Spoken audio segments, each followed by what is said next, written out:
చంద్రబాబు నాయుడు గారి సర్కార్ మీద ఉద్యోగులైతే చాలా కాలం నుంచి అసంతృప్తిగా ఉన్నారు. కారణం ఐఆర్ లేదు, పిఆర్సీ లేదు, 4 డీఏలు పెండింగ్‌లో ఉంటే 4 డీఏలు క్లియర్ చేయలేదు. ఇవి వాళ్ళకు సంబంధించినటువంటి ప్రయోజనాలు, వాళ్ళకి రావాల్సినటువంటి హక్కులేవి నెరవేర్చలేదు. ఈ క్రమంలో దసరాకు క్లియర్ చేస్తారనుకుంటారు, అంతకుముందు వినాయక చవితి క్లియర్ చేస్తారనుకుంటారు. క్యాబినెట్ సమావేశం అయితే ఏమన్నా క్లియర్ చేయకపోతారా, ఊరట రాకపోతుందా అని ఎదురు చూసే పరిస్థితి ఉద్యోగస్తులది. ఈ క్రమంలో దీపావళి వస్తుంది, దీపావళికైనా ఇవ్వాలి అని చెప్పి ఉద్యోగులు డిమాండ్ చేస్తూ ఉన్నారు. అంటే 2 రోజుల నుంచి ఉద్యోగ సంఘాల పేర్లతో, ఉద్యోగ సంఘాల నాయకులతో చర్చలు అని చెప్పి ఆ పేరుతో 2 రోజులు ఏదో అవి ఇవి అని అయితే ఎవరో మాట్లాడారు. చివరికి ఏంటి అంటే చంద్రబాబు నాయుడు గారి స్టైల్లో ఉద్యోగులకైతే దీపావళి ముందు ఒక ట్రీట్మెంటే.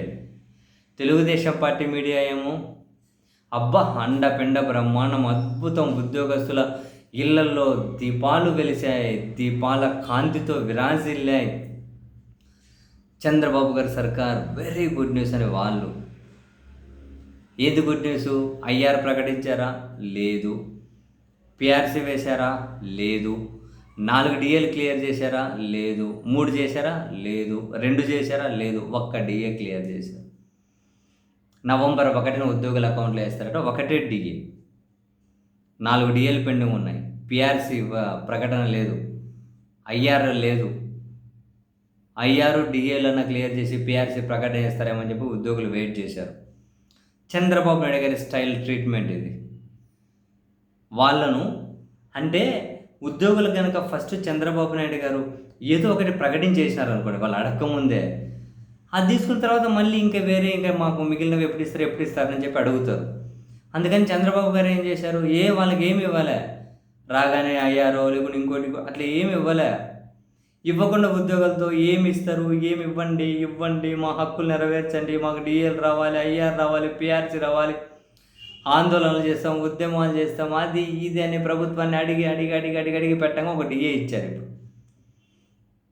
ఇప్పుడు అమ్మ వచ్చిందే చాలు అనుకొని కళ్ళగద్దుకొని ఒక డిఏ తీసుకోవాలి, ఉద్యోగస్తులు తీసుకుంటారు. మరి ఏం చేస్తారు? ఒక డిఏ, మిగిలిన 3 డిఏలు తెలియదు, ఐఆర్ లేదు, పిఆర్సీ లేదు. ఇప్పుడు ఆ ఒక డిఏ ఇచ్చి దాన్ని చూడండి, తెలుగుదేశం పార్టీ పత్రికలు అసలు పతాక శీర్షికల్లో హెడ్డింగులు, బ్రహ్మాండమైన వార్తలు, ఇంకా వాళ్ళ పార్టీకి సంబంధించిన టీవీ ఛానల్లో డిబేట్లు పెట్టి ఇంకెవరెవరో వచ్చి అసలు ఉద్యోగులకు చంద్రబాబు గారు డిఏ ఇచ్చి అసలు ఉద్యోగస్తులు ఇళ్ళనే కనుక దీపాలతో నిండిపోయినాయని చెప్పి అవసరమైతే ఏఐలో ఒక ఇల్లు క్రియేట్ చేసి చూడండి చంద్రబాబు గారు ఇచ్చిన డిఏతో ఉద్యోగస్తులు ఇల్లు ఎట్లా వెళ్ళిపోతున్నాయని చూపెడతారు. అంటే ఆ స్థాయిలో ప్రచారం చేస్తారు. ఒకటే డిఏ ఇచ్చారు. ఉద్యోగులు ఎంతవరకు సాటిస్ఫై అవుతారు ఏంటి, ఇక్కడితో ఇంకా వాళ్ళ అసంతృప్తి గాలికి వదిలేస్తారా తెలియదు.